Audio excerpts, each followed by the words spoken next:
I just have trouble cutting the very thin strips of material, especially if you want to have several strips of the same width. With this mini mill jig, one of the ideas with it was that you could do it a lot more safely. You know, you could back these guys out a little bit here. Is that you could hold the workpiece in place and not have your fingers right next to it when you're cutting these very thin strips. Which is what I'm going to do with this project that I'm working on right now. You know, to cut out the Chevy icon.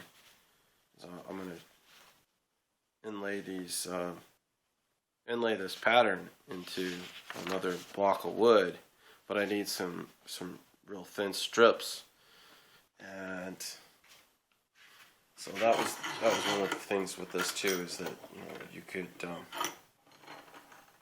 hold this piece in place. I'm going to back this table saw down,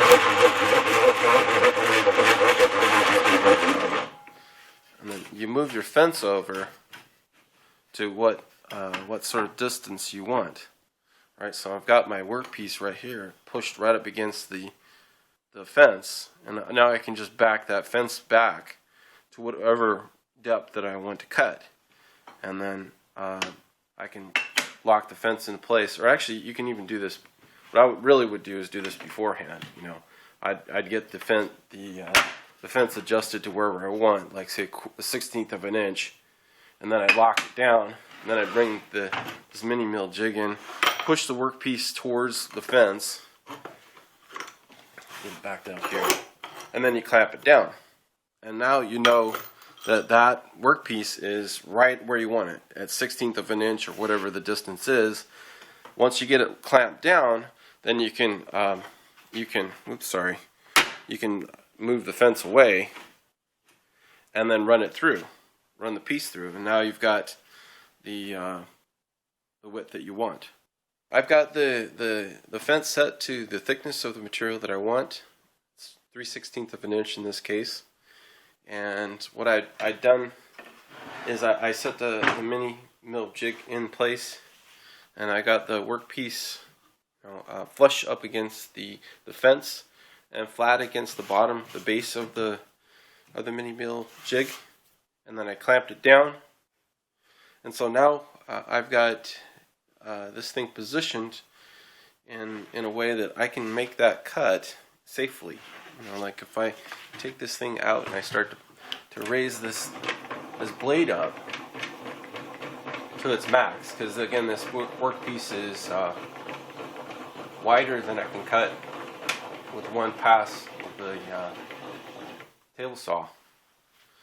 So I'm only going to be able to cut up to about here, and then I'll have to flip it over and then finish the cut up. But the thing with this is that, like say if you wanted to cut several strips of the same thickness, thin strips, then it can be difficult. There isn't really room right here to get your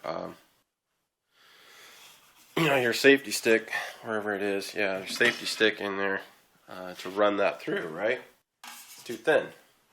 So with this method, you can actually do it. And like say once I get this strip cut, I can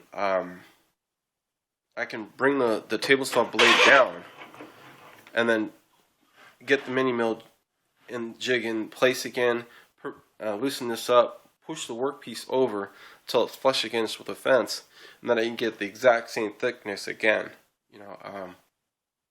Which can be important, with some usages where you want the thickness to be exactly the same thickness. So yeah, and this just keeps your fingers away from it, when you're running these thin strips. So I'm going to give it a shot here. Alright, so I made that first cut right here. Didn't go all the way through, of course. And I lowered the blade down so I can set this jig back in place. And then again, I'll get it positioned here. So you want to slide that forward until the workpiece is flush against the fence. You want to push down at the bottom, of course. You don't want to push up here because this is cut, right? But you want to push on the bottom and get that flush with the bottom surface of the jig, and then flush down at the bottom here with the fence. And then you clamp it down.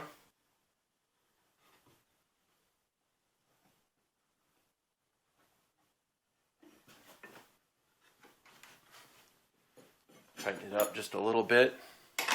So that's with the second pass made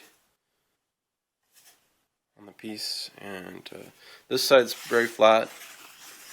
This side's flat too. It's not perfect, but very close, you know, and nothing that a little bit of final sanding won't make perfectly flat. And it's much safer doing it that way than you know, trying to hold the piece going through the table saw. You know, just much safer.